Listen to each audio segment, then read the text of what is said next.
Rebel fighters in Libya have blamed a lack of ammunition and a lack of NATO support for their failure to advance towards the capital, Tripoli. It comes just days after Libya reportedly intercepted 2 vessels with Belgian weapons intended for the rebels. Well, for more about what's going on there, let's now cross live to Tripoli and Dr. Franklin Lamb. He's a director of Americans Concerned for Middle East Peace. Thanks very much indeed for joining us there live in Tripoli. Now, from what you've seen on your visit there, is the NATO bombing helping the situation in Libya or hindering it? No.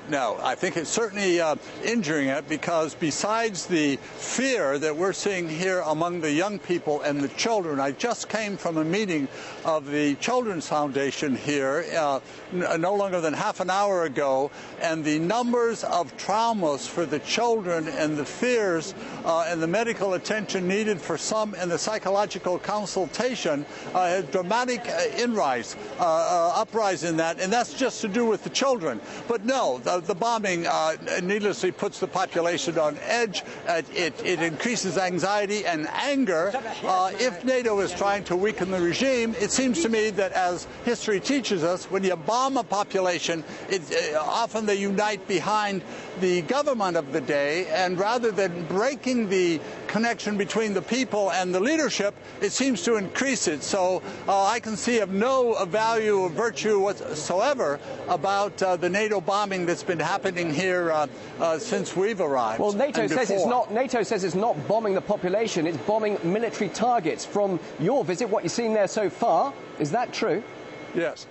No, that's not true, and I can give you 5 examples. One is the Down Syndrome Children's Center, which was completely demolished by bombs. That serves over 500,000 children around this country. Their headquarters was bombed, as you know. Secondly, as you know, the killing of 11 sheikhs up in Breda who were on a peace mission. They were bombed. The microbus that was bombed 2 weeks ago that killed 9 people. No. They are hitting civilians. We had a report this afternoon from a fellow from Human Rights Watch who estimated that for every 1 military person that was supposedly a casualty, there were 10 civilians. Well, I can't prove that at the moment. Okay, let me just ask you on the civilian matter. A Libyan family who lost 5 relatives in a NATO airstrike, which the alliance admitted was a mistake. They are now taking legal action over those deaths. Now, I understand that you've met other victims' families. What did they tell you? Are they going to try and follow suit now? Well, that's right. And every story, as your people in the media here knows, where you sit with a family, it's heart-wrenching.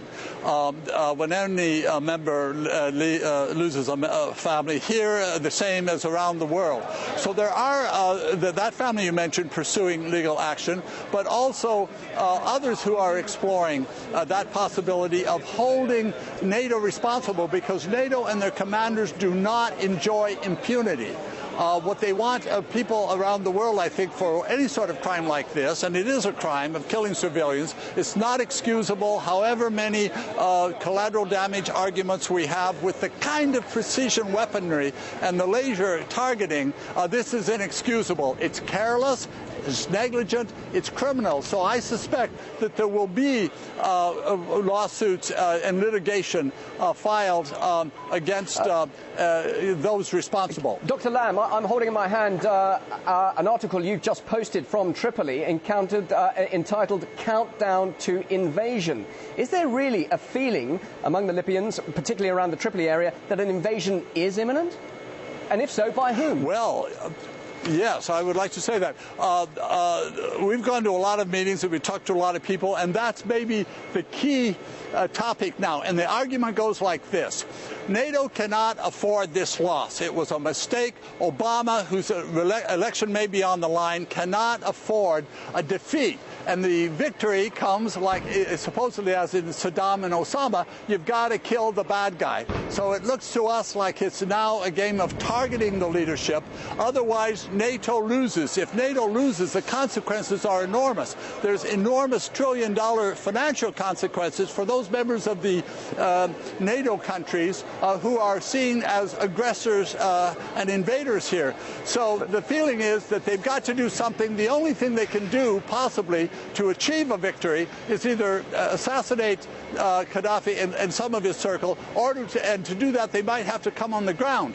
Having said that, there's worry about this. I don't think there's a belief that it's going to happen. I think it would be a disaster, as colleagues are advising, the same way in Lebanon. As you know, I'm based in Lebanon. The only reason Israel hasn't invaded, they cannot afford the casualties and the price. We think the same thing is likely with NATO, that they cannot take the casualties or the world opinion that would result from a land invasion. Let me just get from your experience the feeling there. If an invasion isn't imminent by NATO, what about, as we're hearing reports about rebels encircling and getting closer to Tripoli, what's the feeling among the civilian population there? And how are they preparing for this?